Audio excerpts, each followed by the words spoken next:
بسم الله الرحمن الرحيم. السلام عليكم ورحمة الله وبركاته. أتمنى أن تكونوا جميعا طالبات العزيزات بخير وعافية. This is lecture number 6.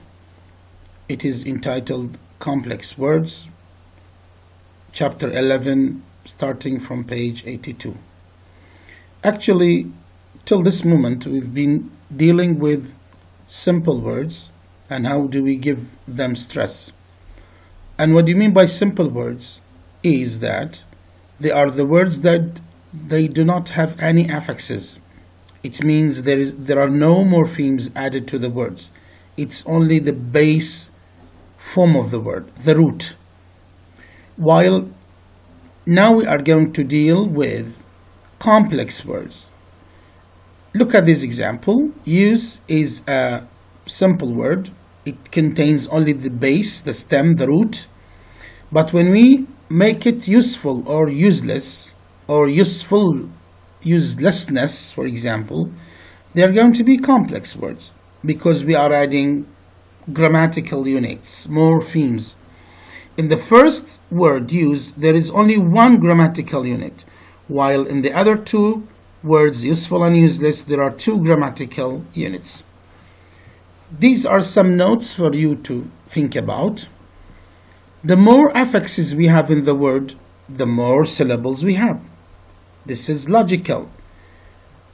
Each time we add an affix to the word, it means that we are having an extra syllable. If we add two morphemes, we have two extra syllables. So words become polysyllabic or complex in terms of syllable structure whenever we add more affixes to the word.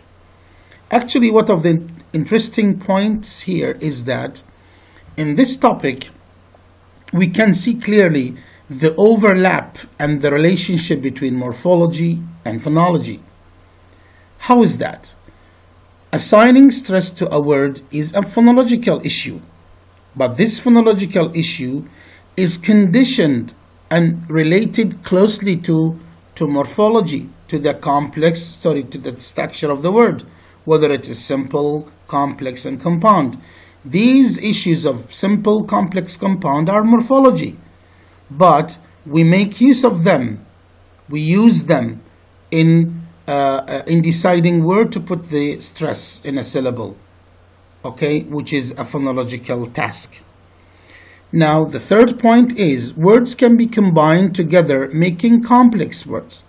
It's not just a matter of morphemes. Words can be combined, like in this word, northwest. North is a word, west is a word.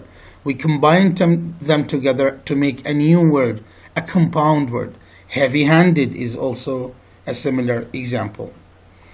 Now, complex words can be divided into two basic types. Words that have a stem, root, and an affix added to that root. So write is a root, is a stem. Rewrite now becomes a complex word because we have the addition of re. This is actually it's a prefix. Affixes are of two types. Prefixes, just like the word rewrite, we have re, which is a prefix. Why a prefix? Because this is a morpheme added before the stem. The stem is right, we add re before it. Suffixes, on the other hand, are morphemes added after the stem, just like the word norm, which is the base, and al is added, it becomes normal. So normal is an affix. It is an affix that is subdivided into a suffix. Okay? Now the other type of complex words is called compound words, which are made of two or more independent words, such as armchair. Arm is a word added to the word chair to become or to make a compound. The question is, how can affixes affect stress placement on words? So we have a word that is stressed in a specific way, then we add affixes before or after the word. Does this addition have any effect on the place of stress? Let's see. There are three possible effects of affixes on word stress. The affix itself takes the stress. So the affix here is semi. Circle as a word is stressed on the first syllable. But when we add semi to the word circle, the semi, which is the affix, itself takes the stress. It takes the stress from the base form, as you can see here. The other effect is the word is stressed as if there is no affix added. Nothing is changed. Like the word market, which is stressed on the first syllable. When it becomes marketing with the addition of ing, which is a suffix, nothing is changed. The place of stress is still the same. The third effect is that the stress is still on the stem but changes to be on a different syllable. Magnet, magnetic. So the word magnet, we add ic, to the word and make it magnetic.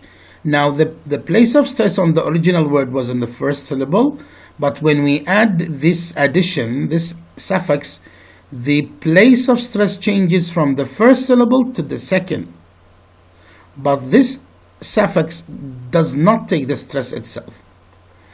Now the rest of the topic gives you examples on three cases, on the three cases mentioned above.